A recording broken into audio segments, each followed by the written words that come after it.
ভূপেন বৰাক প্ৰত্যাহ্বান দুলু আহমেদৰ। ভূপেন বৰা ৰিপুণ বৰাতকৈ অধম নেতা বুলি আখ্যা দুলু আহমেদৰ। বৰপেটা লোকসভা সমষ্টিত কংগ্ৰেছতকৈ বেছি ভোট লাভ কৰিব বুলি দাবী দুলু আহমেদৰ। 27 এপ্ৰিল তাৰিখে হৈ যোৱা কংগ্ৰেছৰ কয়াকুছিৰ নিৰ্বাচনী জনসভাত 3000 লোকৰ সমাগম হৈছিল বুলি বিস্ফোৰণ মন্তব্য কৰে দুলু আহমেদে। প্ৰধানমন্ত্ৰী নৰেন্দ্ৰ মোদীতকৈ দুলু আহমেদৰ জনপ্ৰিয়তা বেছি বুলি দাবী কৰে দুলু আহমেদে। বৰপেটা লোকসভা সমষ্টিত কংগ্ৰেছতকৈ এটা ভোট কম পালে নিৰ্বাচন খেলা এৰিম বুলি দাবী দুলু আহমেদৰ। ভোট গ্ৰহণৰ দিনা বিধায়ক জাকিৰ হুছেইন সিকদাৰৰ মোবাইল ফোন ছুইচ অফ হ'ব বুলি বিস্ফোৰণ মন্তব্য কৰে দুলু আহমেদে। বুজি নাপাওঁ, যোৱাকালি 1 ঘণ্টা ৰাস্তাত বৰপেটা পাই হেলিকপ্টাৰত আছে পৰ্যালোচনা কৰিব। সভা আছে পিছদিনা, 1 ঘণ্টা ৰাস্তা গাড়ীৰে আহিব লাগে, দুখীয়া ৰাইজৰ মাজত যাব লাগে, আহিছে হেলিকপ্টাৰেৰে আৰু দম্ভালি মাৰি কথা কৈছে 50,000 ভোট, তাত 50,000 ৰাইজ সমাগম হ'ব। ৰাইজে বোলে মণ্ডপ বিচৰা নাই, অমুক বিচৰা তমুক বিচৰা নাই, তাত 3000ৰ বেছি লোক থকা নাই। গতিকে ভূপেন বৰা ৰিপুণ বৰাতকৈ অধম নেতা। ৰিপুণ বৰাটো অলপ বেয়া পালেও ক'ব লাগিব, ভূপেন বৰাটো অলপ ভালেই আছিলে। এইজন হৈ গ'ল মিছলীয়া। ইয়াতে মুখ্যমন্ত্ৰীৰ পৰা টকা লৈ কিনে ইয়াতে কংগ্ৰেছৰ দুৰ্বল প্ৰাৰ্থী প্ৰক্ষেপ কৰিছে। এই কথা আমাৰ বৰপেটাবাসী ৰাইজে বুজি উঠিছে, যাৰ বাবে কংগ্ৰেছ প্ৰাৰ্থীগৰাকীৰ আমানতৰ ধন বাজেয়াপ্ত হ'ব। ইতিমধ্যে আপুনি আৰু এটা বিষয় লৈ চৰ্চা হৈছে যে প্ৰধানমন্ত্ৰীগৰাকীয়ে যিদিনা বৰপেটা লোকসভাত মিটিং কৰি আছিল, তাৰ যি ফেচবুকত আপুনি এটা পোষ্ট দিছিল। হয়, মই গৌৰৱ কৰিছোঁ যে আপোনালোকে আজিও চাওক, দুলু আহমেদৰ মনোনয়ন পত্ৰৰ ৰেলী 45 ছেকেণ্ডৰ 20 লাখে চাইছে, 20 লাখ ৰাইজে। জননেতা, বিশ্বগুৰু, জনপ্ৰিয় প্ৰধানমন্ত্ৰীৰ মাত্ৰ 15 লাখে চাইছে। উত্তৰটো তাতেই ওলাইছে, আৰু কি লাগে? এইবিলাক আপোনালোকে বাতৰি কিয় নকৰে? ভয় লাগে নেকি? মুখ্যমন্ত্ৰীক ভয় লাগে নে প্ৰধানমন্ত্ৰীক ভয় লাগে? জেলত সোমাই দিব, সোমাব জেলত, কি ডাঙৰ কথা? সেইটো গৌৰৱৰ কথা হয় নেকি? প্ৰধানমন্ত্ৰীতকৈ মোৰ 5 লাখে বেছিকৈ চাইছে। ভাল চিনেমা আমি কেতিয়া চাওঁ? কোনোবাই ক'ব লাগিব এইখন চিনেমা ভাল হৈছে। বৰপেটাবাসী ৰাইজে গম পাইছে যে দুলু আহমেদ ভাল নেতা, দুলু আহমেদক আমি আগুৱাই দিব লাগিব, যাৰ বাবে 20 লাখে চাইছে। আজিলৈকে আৰু ভিডিঅ' তেনেকুৱা ৰাজনৈতিক ভিডিঅ' 20 লাখ কোনো চোৱাই নাই। দেখাওকচোন মোক এটা আপোনালোকে। আজি কেইখন মিটিং কৰিলে?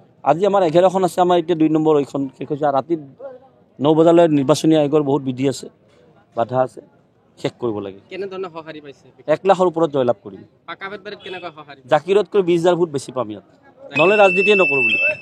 জাকিৰ হুছেইনে কৈছে যে আপুনি কোনো ফেক্টৰ নহয়, আপুনি মানে 2 নম্বৰ পজিশ্যনত থাকিব। এই বিষয়ত কি ক'ব? ইয়াৰ উত্তৰ 4 জুনত যেতিয়া ফলাফল হ'ব জাকিৰ হুছেইনৰ মোবাইল অফ হৈ যাব লাগিব, মোবাইল অফ কৰি দিব লাগিব।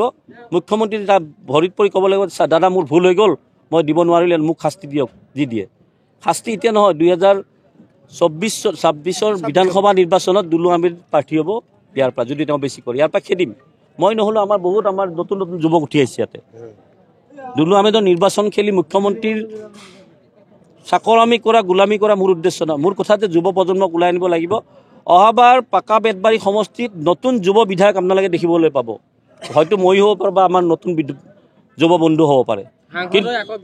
কিয় নোৱাৰে? সৰ্বানন্দ সোণোৱালে যদি সাংসদ হৈ আকৌ সাংসদ খেলিব পাৰে, তেওঁ মুখ্যমন্ত্ৰী থকাত আকৌ সাংসদ খেলিছে, কিয় নোৱাৰে? দুলু আহমেদৰ ক্ষেত্ৰত কি আহমেদ বুলি নালাগে নেকি খেলিব? আপোনাৰ মাজত দুৰ্বলতা আছে নেকি যে আপুনি পুনৰ বিধানসভা নিৰ্বাচন খেলিব? চাওক, দুৰ্বলতা সফলতা এইবিলাক কথা এতিয়া নাহে। মই কি কৈছোঁ যে জাকিৰৰ নিচিনা বিজেপিৰ এজেণ্ট দালাল, যোনে নিজৰ আসনখন মুখ্যমন্ত্ৰীৰ পৰা টকা লৈ বিক্ৰী কৰি দিয়ে, সেইবিলাকতো খেদিবৰ কাৰণেতো কোনোবা একটো খেলিব লাগিব। এতিয়া সেইখিনি সময়ত মই কি ক'লোঁ, মই খেলোঁ নেখেলোঁ বেলেগ কথা, কিন্তু জাকিৰ হুছেইন সিকদাৰ 26ত যে উৎখাত হ'ব, সেই কথা আপোনালোকে 24ৰ যি 4 জুনৰ যিটো ফলাফল যেতিয়া গম পাব, তেওঁ 20,000 ভোট মই কম পাইছে, তেওঁ কোনটো নাকেৰে নিৰ্বাচন খেলিব? 1 লাখ ভোটত জয় হ'ব বুলি কৈছে। কংগ্ৰেছৰ প্ৰাৰ্থীগৰাকী কেই নম্বৰত থাকিব আপোনাৰ? 4 নম্বৰ। আমাৰ মনোৰঞ্জনা 3 নম্বৰত থাকিব। তেওঁ মোৰ জ্যেষ্ঠ, তেওঁ সন্মানীয় ব্যক্তি। আৰু ফণীভূষণ চৌধুৰী ডাঙৰ, তেওঁতো খেলিব বিচৰাই নাই, শুই কৈ আছে, ৰাইজ মই শুই আছোঁ, চাই থাকক, মই কিন্তু মোক যদি ভোট দিয়ে কিন্তু আপোনালোকে, এইবিলাক এক্টিং কৰি আছে। তেওঁ ভাওনা কৰি আছে। মই প্ৰথমে ভাবিছিলোঁ ভাগৰে যুগৰে চুচৰাই লৈ ফুৰিছে বিজেপি RSS সকলে, হয়তো তেওঁ ভাগৰিছে নেকি? সঁচাকৈ নহয়, তেওঁ টোপনি মাৰি ৰাইজক বুজাই আছে, যদি আপোনালোকে মোক ভোট দিয়ে মই ইয়াতকৈ বেছি টোপনি মাৰিম সাংসদত, ইয়াতকৈ বেছি টোপনি মাৰি আপোনালোকৰ কাম নহ'ব। যোৱাকালি কৈছে মই যাবই বিচৰা নাছিলোঁ, মোক হিমন্ত বিশ্ব শৰ্মা আৰু অতুল বৰাই পঠাইছে। আৰে মই যদি আপোনালোকক কওঁ মই আপোনালোকক মই সাংসদ জিকিব মন নাই, আপোনালোকে মোক ভোটটো দিব, মোকতো ধৰি বান্ধি থৈ দিব ৰাইজে। ইয়াতে তেওঁ ক্ষমতাত আছে বুলি একো কৰা নাই, তেওঁৰ যাবৰ ইচ্ছাই নাই। বঙাইগাঁৱত তেওঁৰ সতীৰ্থসকলক কৈছে, ভাই মই 9 নম্বৰৰ বাবে বিধায়ক হ'ব খুজিছোঁ, মই যাতে নাযাওঁ, তোমালোকে ব্যৱস্থাটো কৰা। আৰু এইটো তেওঁৰ কথা, মই শুনিছোঁ এই কথাবোৰ। ঠিক আছে।